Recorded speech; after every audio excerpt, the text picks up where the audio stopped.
दुनिया की मौजूदा स्थिति पर नजर डालें तो ये समय ग्लोबल युद्ध काल का भी कहा जा सकता है।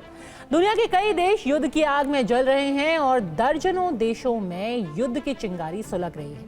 भारत भी अपने पड़ोस में दुश्मनों और विस्तारवादी शक्तियों से घिरा हुआ है। इसीलिए हमारे लिए भी सुरक्षा तंत्र को मजबूत रखना और दुश्मन को देखते हुए शक्ति संतुलन बनाए रखना जरूरी हो जाता है। भारत अपनी इसी जरूरत के तहत जल से नभ तक शक्ति विस्तार करने जा रहा है। मोदी सरकार की इस महत्वाकांक्षी परियोजना के पहले चरण में हम आपको दिखाते हैं कैसे भारतीय नेवी का पावर रिचार्ज किया जा रहा है।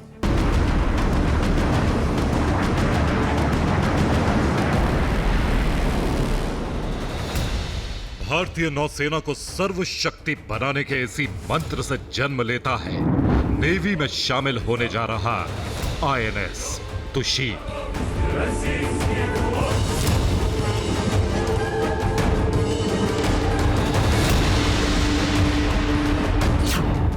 समंदर में INS तुशील इंडियन नेवी की नई शक्ति।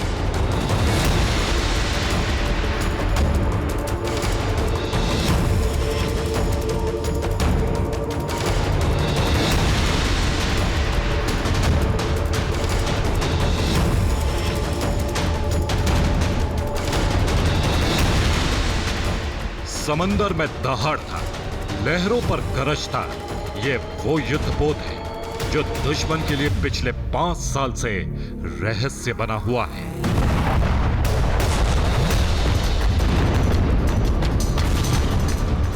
और अब ये भारतीय नौसेना में शामिल होकर दुश्मन के लिए भय का नया पर्याय बनने जा रहा है। INS तुशील भारतीय नौसेना को सर्वशक्ति बनाने के मिशन की सीरीज का एक अहम पड़ाव है।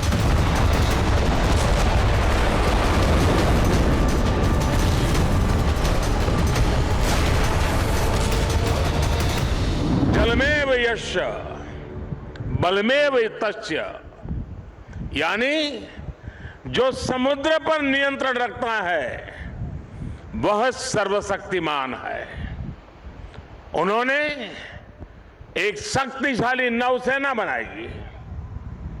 कान्होजी आंग्रे हो, मायाजी नाइक भाटकर हो, हीरोजी इंदालकर हो, ऐसे अनेक योद्धा आज भी हमारे लिए बहुत बड़ी प्रेरणा है।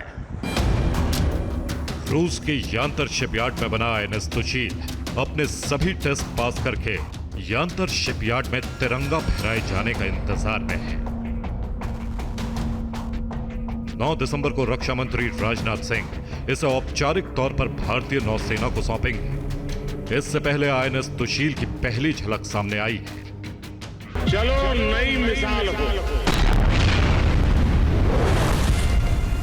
बड़ो नया कमाल हो, झुको नहीं, रुको नहीं, बढ़े चलो, बढ़े चलो। रूस के कैलिनिनग्राद के यांतर शिपयार्ड पर तुशील पर पहली बार भारतीय नौसेना का ध्वज लगाया जाएगा। 2016 में भारत और रूस के बीच 4 स्टेल्थ फ्रिगेट्स बनाने के लिए समझौता हुआ था, जिसमें से 2 रूस में और 2 भारत में बनाए जा रहे हैं। इस सीरीज का पहला स्टेल्थ फ्रिगेट INS तुशील है। INS तुशील तलवार क्लास का फ्रिगेट है। तलवार क्लास के युद्धपोतों की सबसे बड़ी खासियत है इनकी स्टेल्थ क्षमता। INS तुशील की रफ्तार 30 नॉटिकल मील प्रति घंटे है। एक बार में ये 3000 किलोमीटर तक दूरी तय कर सकता है। INS तुशील सतह से सतह और सतह से हवा में मार करने वाली मिसाइल से लैस है। इन पर शक्तिशाली एंटी सबमरीन मिसाइल और टॉर्पीडो लगाए गए हैं। इसमें कैलिबर और ब्रह्मोस जैसी मिसाइलें भी लॉन्च हो सकती हैं। समुद्र की सतह पर नजर रखने के लिए रडार लगाए गए हैं। पानी के अंदर नजर रखने के लिए शक्तिशाली सोनार सिस्टम लगाया गया है। इन फ्रिगेट्स पर एक हेलीकॉप्टर तैनात किया जा सकता है। भारतीय नौसेना लगातार सशक्त हो रही है और नेवी के पीछे जो इंडस्ट्रियल इंफ्रास्ट्रक्चर चाहिए वह भी धीरे धीरे काफी समृद्ध हो रहा है। हमारे शिपयार्ड्स बढ़ रहे हैं, हमारे एयरक्राफ्ट कैरियर्स बढ़ रहे हैं और हमारी नेवी नई ताकत के रूप में उभर कर सामने आ रही है। साथियों, हमने पिछले कार्यकाल में भी इस दिशा में प्रयास किए और हम अपने इस कार्यकाल में भी अपने उन प्रयासों को और तेजी देने की भरपूर कोशिश करेंगे। आईएनएस सुशील दुनिया का सबसे आधुनिक फ्रिगेट माना जाता है, यानी ऐसा युद्धपोत जो समंदर में तेजी से हमला करने की क्षमता से लैस है, लेकिन दुश्मन का रडार इन्हें देख भी नहीं पाता। इसलिए स्टेल्थ फ्रिगेट समंदर में सबसे घातक शिकारी माने जाते हैं। भारतीय नौसेना में ऐसे कई शिकारी हैं। भारतीय नौसेना में शिवालिक क्लास के 3 स्टेल्थ युद्धपोत हैं, आईएनएस शिवालिक, आईएनएस सह्याद्री और आईएनएस सतपुड़ा।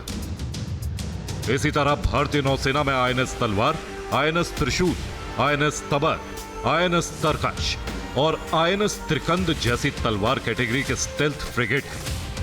इन युद्धपोतों से सतह से हवा में लॉन्च की जा सकने वाली बराक मिसाइल लॉन्च हो सकती है। ये युद्धपोत कई एडवांस एंटी शिप क्रूज मिसाइलों से लैस रहते हैं। ब्रह्मोस मिसाइलें इन स्टेल्थ युद्धपोतों को और घातक बना देती हैं। समंदर की ये लहरें आह्वान कर रही है, अमर्त्य वीर पुत्र हो, दृढ़ प्रतिज्ञ सोच लो, प्रसक्त पुण्य पंथ है, बढ़े चलो, बढ़े चलो, बढ़े चलो।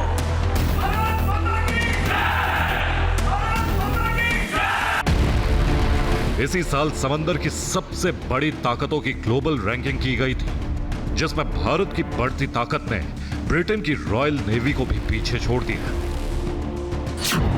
The world directory of modern military warships यानी WDMMW की रैंकिंग में अमेरिका की नेवी को सबसे ज्यादा ताकतवर माना गया है। चीन दूसरे और रूस तीसरे नंबर पर है। इसके बाद इंडोनेशिया, दक्षिण कोरिया और जापान का नंबर है।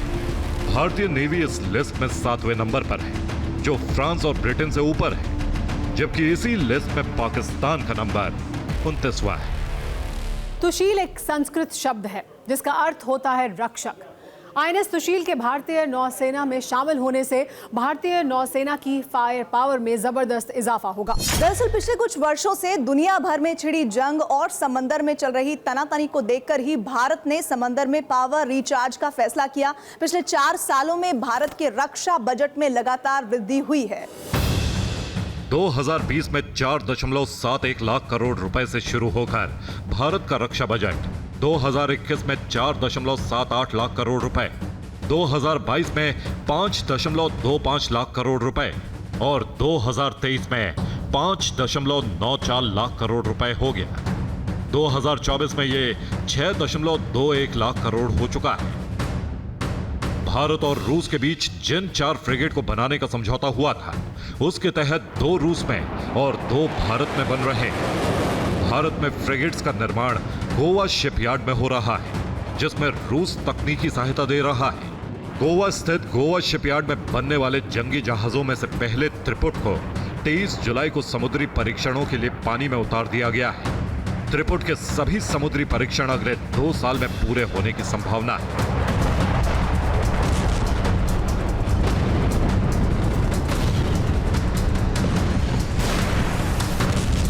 तलवार क्लास के युद्धपोतों का भारतीय नौसेना में शामिल होने का सिलसिला साल 2003 में शुरू हो गया था और इस क्लास के अब भारतीय नौसेना में 6 जंगी जहाज मौजूद हैं। तलवार क्लास के 6 में से 4 लंबी दूरी तक मार करने वाली ब्रह्मोस मिसाइलों से लैस हो चुके हैं, जबकि बाकी 2 को जल्द ही ब्रह्मोस से लैस कर दिया जाएगा। लेकिन तुशील ब्रह्मोस से लैस होकर ही अगले महीने सेना में शामिल होगा। भारतीय सेना की शक्ति तेजी से बढ़ रही है। खासकर समुद्र में भारतीय नौसेना दुश्मनों के हर छल, हर षड्यंत्र को ध्वस्त करने के लिए तैयार है और ये ताकत क्वाड देशों के साथ मिलकर और बढ़ जाती है।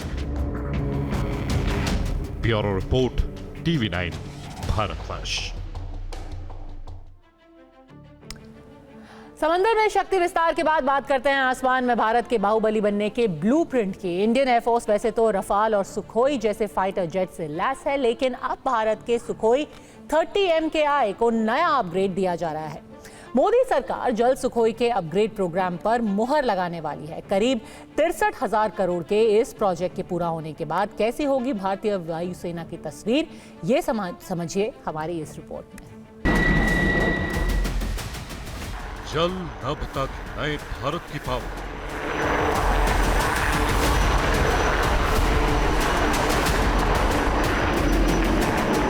समंदर में तुशील, आसमान में सुखोई की गरज। आसमान का सीना चीरते इस जंगबाज का दम देखिए, बादलों को चीरती हुई इस शक्तिमान की उड़ान को देखिए। और इसकी उड़ान ही इस बात का सबूत है कि ये पलक झपकते ही दुश्मन के मंसूबों को ध्वस्त कर सकता है, क्योंकि ये सुखोई 30 MKI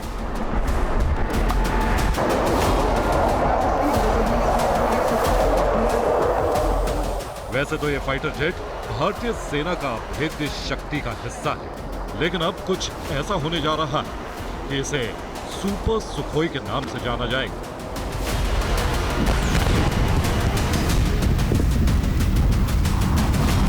भारतीय नौसेना के पास 31 स्क्वाड्रन हैं, लेकिन भारतीय नौसेना को एक ऐसे सुपर एयरक्राफ्ट की जरूरत है जिसकी वजह से भारतीय नौसेना की शक्ति में जबरदस्त इजाफा हो सके।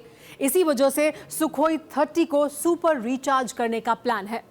डिफेंस एक्सक्यूजेशन काउंसिल ने कुछ समय पहले ही इसकी मंजूरी दी थी। अब जल्द ही प्रधानमंत्री की अध्यक्षता वाली कैबिनेट कमेटी ऑन सिक्योरिटी में इस पर मोहर लगने जा रही है और मकसद भारतीय वायुसेना को सर्वशक्तिमान बनाना है। मोदी का लक्ष्य भारत की सेनाओं को सबसे ज्यादा आधुनिक बनाना है, सबसे ज्यादा सामर्थ्यवान बनाना है, सच्चे अर्थ में आत्मनिर्भर बनाना है।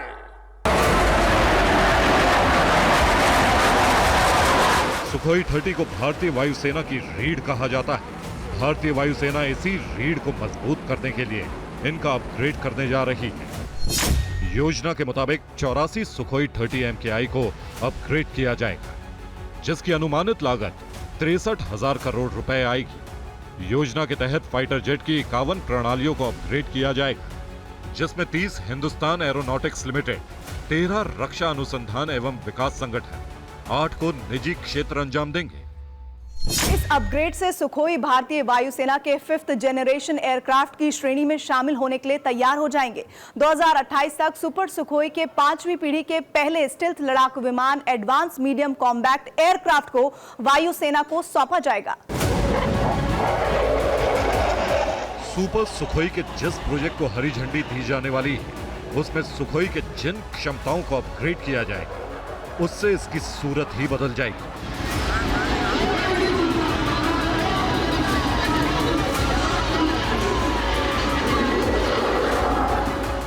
और इसे ज्यादातर स्वदेशी तकनीक से ही अंजाम दिया जाएगा।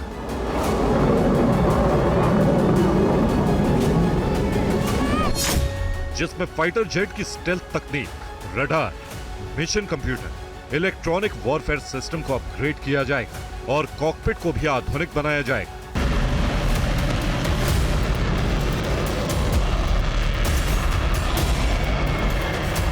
सुपर सुखोई में भारत में निर्मित एडवांस रडार सिस्टम लगाए जाएंगे, जिसकी रेंज मूल सुखोई के रडार सिस्टम से करीब 1.5 गुना ज्यादा होगी। प्रोजेक्ट सुपर सुखोई के तहत फाइटर जेट को MUMT तकनीक से लैस किया जाएगा। इसका मतलब है मैन अनमैन टीम। इसके तहत फाइटर जेट के साथ हमलावर यानी निगरानी ड्रोन्स भी उड़ान भर सकेंगे। साथ में उड़ान भरने वाले ड्रोन फाइटर जेट से कंट्रोल होंगे।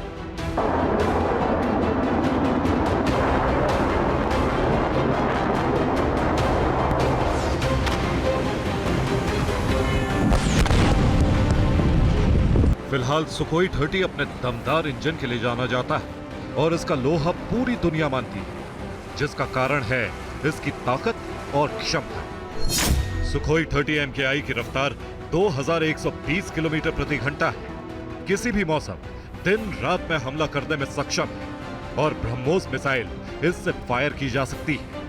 भारत के पास 272 से ज्यादा सुखोई विमान है, जिसे HAL रूस के साथ मिलकर बनाती है। अब जब इसका अपग्रेड करने की योजना तैयार हो चुकी है तो इसे अंजाम देने में एक अनुमान के मुताबिक 7 वर्ष का समय लग सकता है और सभी 84 जेटों को तैयार करने में 8 वर्ष और लगेंगे। इस प्रकार कुल 15 साल में इस अपग्रेड योजना के पूरे होने की उम्मीद। Bureau report, TV9 Bharatvarsh.